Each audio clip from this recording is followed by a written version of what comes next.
Hey there, guys, and welcome to another week of World War II. On to number 66, November 30th, 1940. The German plan to destroy French culture, the occupation of France. Didn't know the French had a culture, aside from baguette. Ha ha ha. Nail. It sounded better in my head. Let's jump in. Wait, your name is what?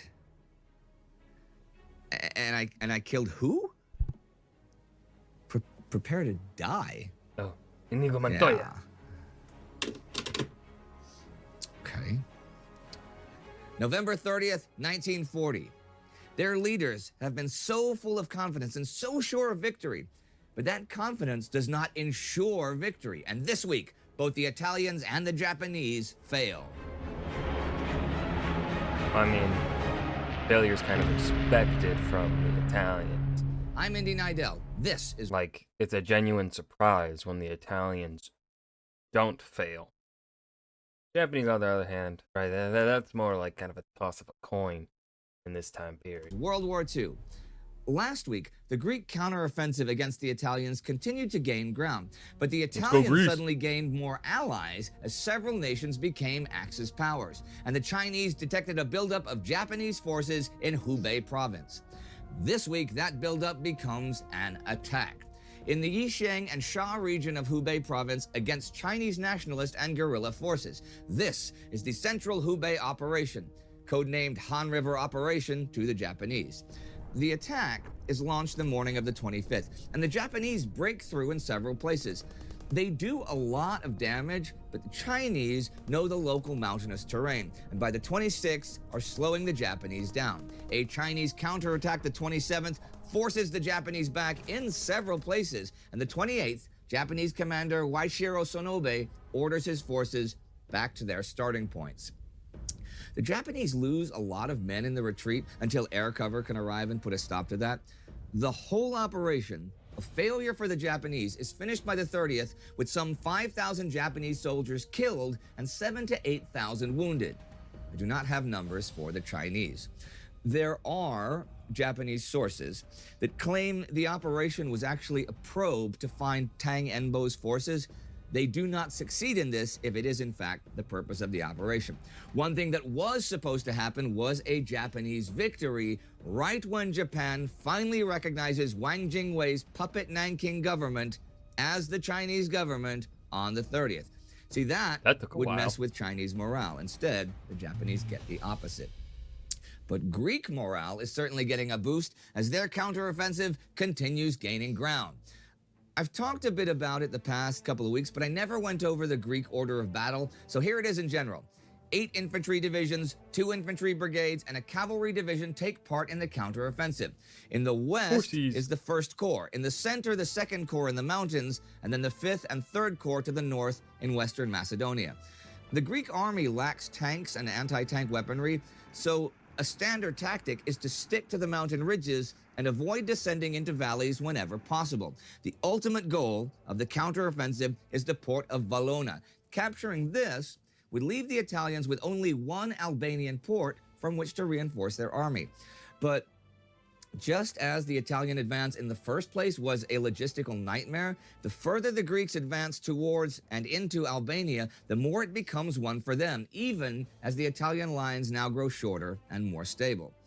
So the plan is for the TSDM, the Western Macedonia section, to hold their positions and apply some pressure, and the 1st Corps to try to advance up the coast. 2nd Corps is to be the pivot and maintain the link between flanks. So this week, 1st Corps is moving into Albania along the Drinos River, while 2nd Corps is moving towards Fresher. The 13th Division with God, Italy, that's just embarrassing. It's just embarrassing. the 3rd Corps takes Pogradec, the 30th, with no opposition as the Greeks keep pushing on. I've mentioned that Hitler has been worried that Greece would give the British bases from which they could bomb the Romanian oil fields, a big source of German oil. But he has other worries too here. What if Greece should win? And what if Greece and its ally Britain consolidate that victory in the Balkans? After all, the only sort of enemy Britain has had in the region is Bulgaria, who'd been an enemy in World War I, but they're trying to stay uninvolved. And Greece and Yugoslavia provide nearly half of the aluminum ore used by German industry. Yugoslavia, 90% of the tin and nearly half of the lead. What if all that came under threat from British bombers, or possibly worse, British diplomacy? Heck, British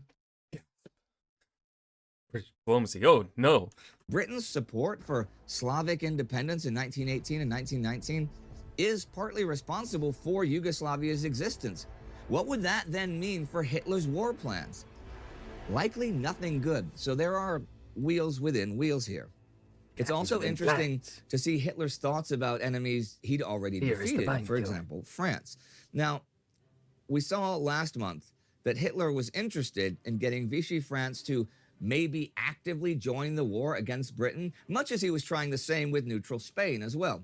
He'd even met with French leader Philippe Pétain, but Hitler was reluctant to make any actual concessions and was suspicious of the French, even though there were plenty... I mean, who isn't suspicious of the French? They're French. ...in the German army, navy, and diplomatic service that were all for some sort of accommodation. But by now, there is more reluctance than ever on the French side. See, Vichy French leaders, maybe even more so than German leaders, had been certain Britain would be defeated. And it is now obvious that that is not going to happen anytime soon. Okay, so, even though American aid to Britain is more of a stream than a river at this point, it is also pretty obvious that that is going to change. And the high command in Vichy France, whatever they think of Britain, does not want to find itself in an open war against the United States. The Germans, of course, only make any sort of accommodation that much harder by going out of their way to be jerks to the French rather than making any concessions that might possibly win them over. There was the imposition of huge financial burdens as reparations, the day-to-day treatment of the French citizens, and especially the French shopkeepers and food and drink establishments. And Germany still keeps most of the 1.5 million French POWs as POWs, which leads to the question of who the French would use to fight the British if they are ever so inclined to do so. And this week on the 28th, the German Ministry of Propaganda sends a note to Otto Aberts, German ambassador in Paris. The result of our victorious struggle should be to smash French predominance in cultural propaganda in Europe and in the world. Any support given to French culture... And this is part of why these fuckers are so terrifying. Specifically this, like, the modern Nazis, they're kind of stupid, right? I mean, they're not always, like, dumb, but they're not, like, I mean, Goebbels is a master of understanding the human mind. In, like, of course, are there things that he gets wrong? Yes. Obviously, this is not me endorsing the terrible person. But there is, I don't think, really anyone that has been able to surpass Joseph Goebbels in propaganda yet. I don't think anyone has been more successful than him yet. American government, post-World War II, took a lot of advice.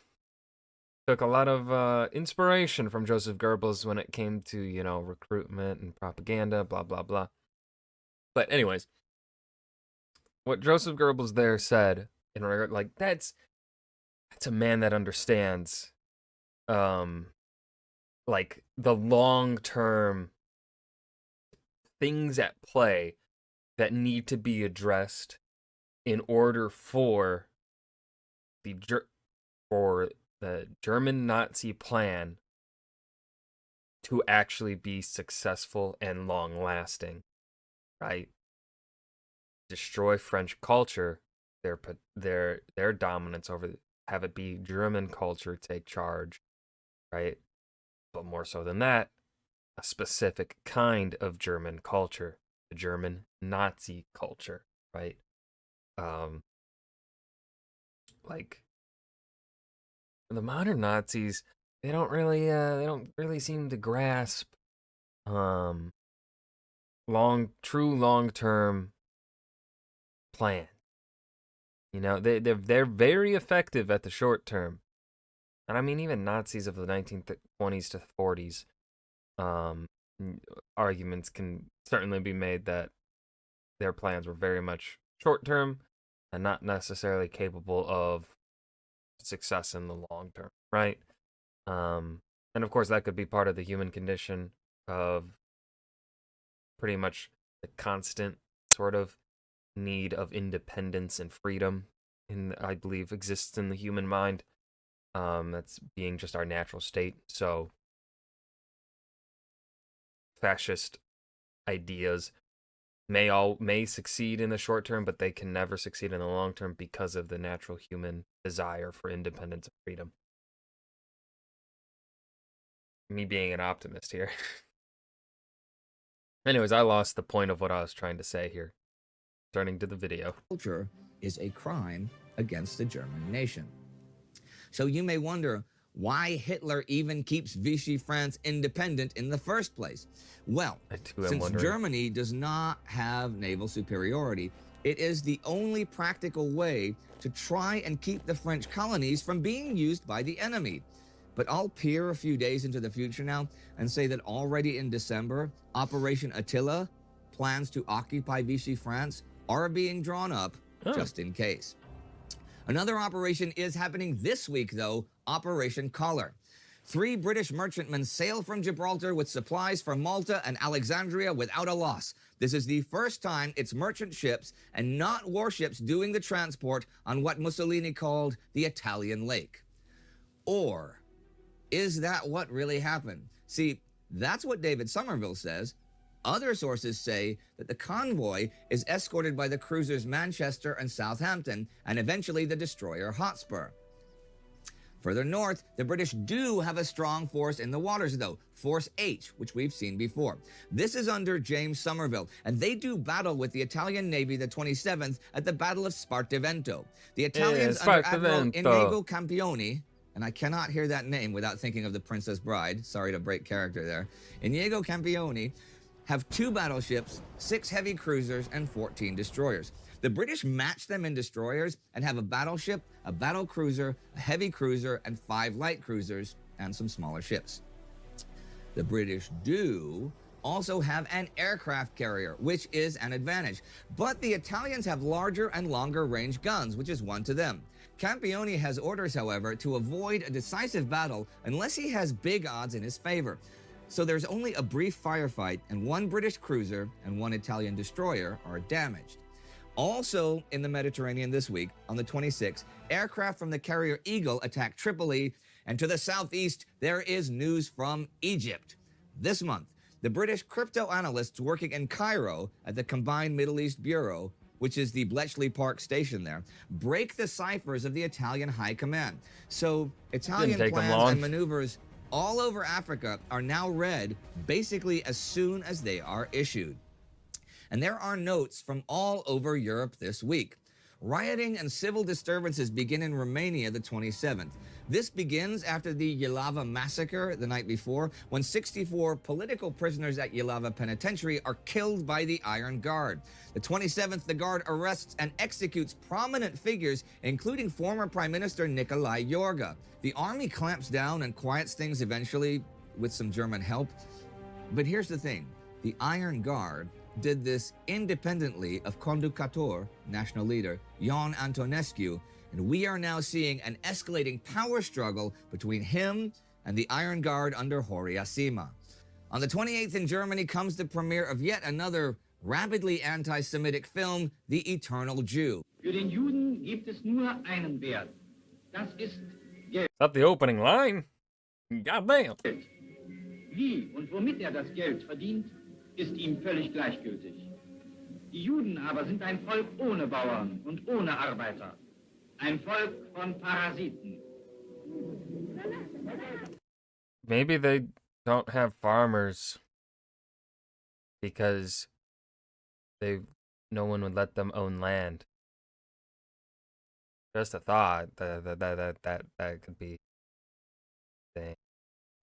And maybe they aren't workers in your definition of the word, because your businesses won't let them, work for them.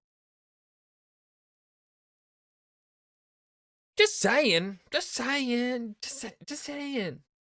about some, prejudice here. This film is presented as a documentary, though it is no such thing. And with a massive Luftwaffe bombing raid on Liverpool the 29th and one on Southampton the 30th, the week comes to an end. Along with the Han River offensive, though the Greek counteroffensive does not end at all, nor do British convoy and escort actions in the Mediterranean.